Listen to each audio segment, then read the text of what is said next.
முதல் வாசகம். குற்றம் எதுவும் நான் செய்தறியேன், ஆயினும் இதோ நான் சாக வேண்டியிருக்கிறதே. இறைவாக்கினர் தானியேல் நூலிலிருந்து வாசகம்.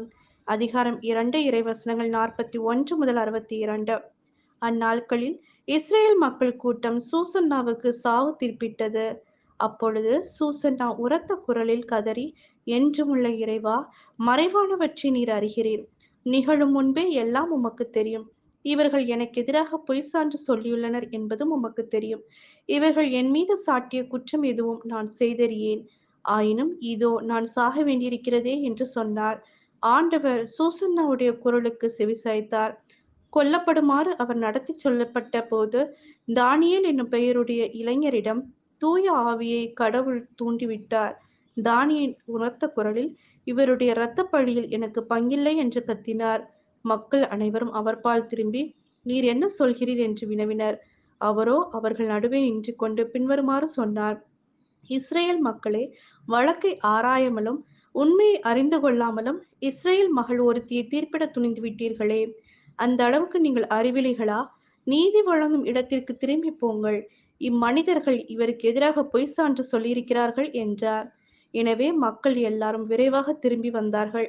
மற்ற மூப்பர்கள் தானியேலிடம், நீர் வந்து எங்கள் நடுவே அமர்ந்து எங்களுக்கு விரிவாய் விளக்கி காட்டும்.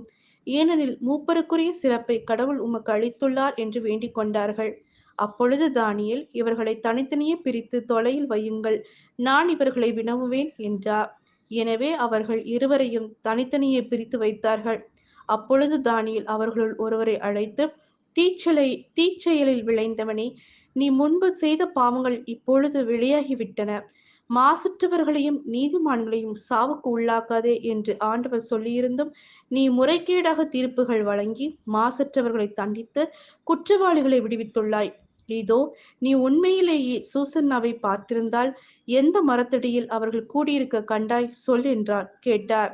அதற்கு அவர், விலா மரத்தடியில் என்றார். அதற்கு தானியேல், நீ நன்றாக பொய் சொல்கிறாய். இது உன் தலைமையிலேயே விழும். ஏனெனில் கடவுளின் தூதர் ஏற்கனவே இறைவனிடமிருந்து தீர்ப்பு பெற்றுவிட்டார். அவர் உன்னை இரண்டாக வெட்டி பிளப்பார் என்றார். பின் அவரை அனுப்பிவிட்டு மற்றவரை தம்மிடம் அழைத்து வருமாறு பணித்தார். அவரை நோக்கி, நீ யூதாவுக்கு அல்ல, கானானுக்கு பிறந்தவன். அழகு உன்னை மயக்கிவிட்டது, காமம் உன்னை நெறிதவரச் செய்துவிட்டது. நீங்கள் இருவரும் இஸ்ரேல் மகளிரை இவ்வாறே நடத்தி வருகின்றீர்கள். அவர்களும் அச்சத்தால் உங்களுக்கு இணங்கி வந்திருக்கிறார்கள். ஆனால் யூதாவின் மகளாகிய இவரால் உங்கள் தீச்செயலை பொறுத்து கொள்ள முடியவில்லை. இதோ எந்த மரத்தடியில் சேர்ந்திருக்கும் பொழுது நீ இவர்களை பிடித்தாய் சொல் என்றார். அவரோ, கருவாளி மரத்தடியில் என்றார். தானியேல் அவரிடம், நீயும் நன்றாக பொய் சொல்கிறாய். அது உன் தலைமையிலேயே விழும். ஏனெனில் உன்னை இரு கூறாக வெட்டவும் இவ்வாறு உங்கள் இருவரையும் அழித்தொழிக்கவும் கடவுள் தூதர் வாளுடன் காத்து கொண்டிருக்கிறார் என்றார். உடனே மக்கள் கூட்டம் முழுவதும் உரத்த குரல் எழுப்பி தம்மில் நம்பிக்கை வைத்திருப்போருக்கு மீட்பளிக்கும் கடவுளை போற்றியது. அவர்கள் அந்த முதியோர் இருவருக்கும் எதிராக எழுந்தார்கள். ஏனெனில் அவர்கள் பொய் சான்று சொன்னதை அவர்கள் வாய்மொழியாகவே தானியேல் மெய்ப்பித்திருந்தார். அம்முதியோர் பிறருக்கு செய்த இருந்த தீங்கை அவர்களுக்கே மக்கள் செய்தார்கள். மோசே சட்டப்படி அவர்களை கொன்றார்கள். இவ்வாறு மாசற்ற சூசன்னா அன்று காப்பாற்றப்பட்டார். இது ஆண்டவரின் அருள்வாக்கு. இறைவா, உமக்கு நன்றி.